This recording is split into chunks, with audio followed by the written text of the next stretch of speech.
So by now, you probably got a good idea of what the little voice is and how it shows up. And probably one of the most common little voice statements, that incessant chatter that bugs you in the brain, is one that I call not blank enough. Now you can fill in the blank. It could be not smart enough, not fast enough, not old enough, not young enough, not pretty enough, not good looking enough, not talented enough, whatever it is that when you come up against that moment where you have the opportunity to get bigger, is that the little voice says, you're not smart enough, you're not good enough. And again, the real issue here is to understand one thing. The little voice is not really you. That's right, it's not you. It's a composite of your teachers, your parents, preachers, the media, friends, politicians, whatever the case might be, that all sit back there in your subconscious that at the moment that you show up to do something, erodes your confidence, creates fear, non-deservedness, creates procrastination, lack of authenticity, give up on your dreams. So we don't want to do that anymore, okay? As a matter of fact, I got a couple pictures of my little voice. You want to see my little voice? Okay, good. I'm going to show you my little voice. So, know this little voice? This is you know this one? Right. This is the one that sits there just when you're ready to take on something, just when you think you got victory in sight, whack, and find some way to sabotage it. I'm sure that's happened to you at least once, right? Familiar with that little voice? Good. Or how about this one?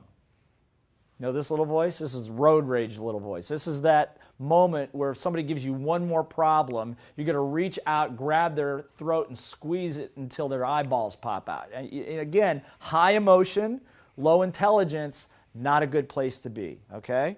Or maybe you're familiar with this little voice, right? This one actually is my mother without the hair. It's like, I told you you shouldn't do that. I told you you're not smart enough. I told you you're too greedy. La, la, la, la, la, la. Right? That beating yourself up. Have you ever beat yourself up at least once today? Of course you have, but you got to be very careful of that because that takes your energy down. And like I said in the very beginning, learning requires what? Energy. The other thing you're going to learn in sales is that two people come together in a selling situation, person with highest energy generally wins. You know what I'm talking about? Do you have children? If their energy is higher than yours, who wins? And if you don't have that experience, I'll loan you my kids and they'll wear you out. But the bottom line is you've got to keep your energy up, so you've got to be careful of these little voices. How about this little voice?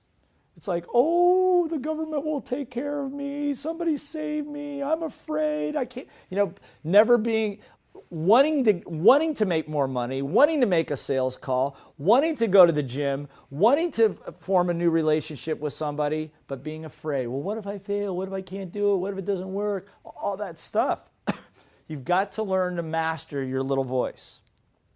Or maybe that you have one of these little voices. I have this one. This is the stubborn little voice. It's like, well, if everybody just listened to me, the world would be fine. You know, it's everybody else that's messed up. It's not me, you know. And this is like what I call my 35 to 45 to 55-year-old little voice that just doesn't want to change. Just stubborn and thinks that the whole rest of the world is the problem.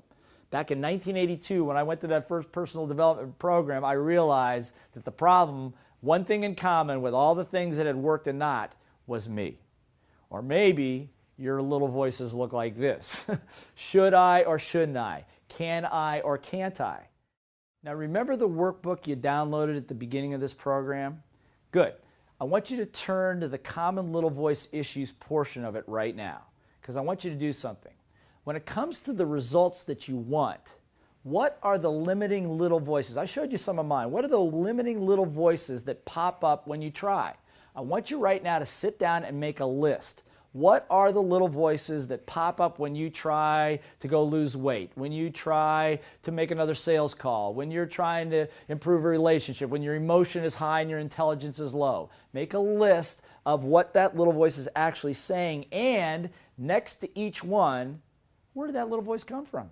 When was the first time that you started doing that? Or was it your parents that did the same thing and you're just copying them? It'll be very enlightening for you to go through this process, and trust me on this. By simply doing this process, you are already automatically beginning to reprogram the little voices in your brain so that now you're in control rather than the little voices being in control.